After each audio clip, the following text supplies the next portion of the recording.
балам мен болса дөні менен абышканы айтып берем. Илгери абышкалар кимдин ишин иштеп окат өткөрчү экен бир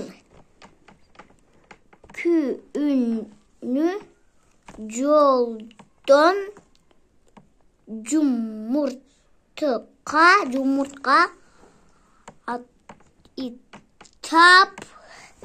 тап алды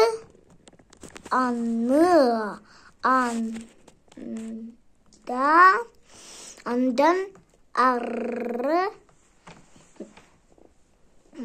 барса жолукту абышка дөдөн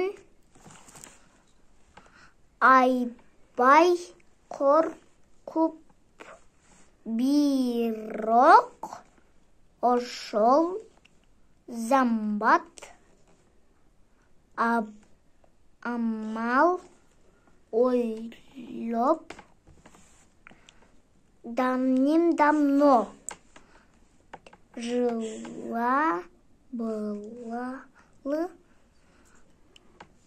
один бедный старик. Он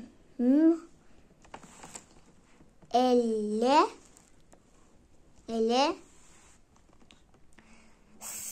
совуду конусу мынаны окуп баштайм. Эңе сонун болду сени татып кел деп хан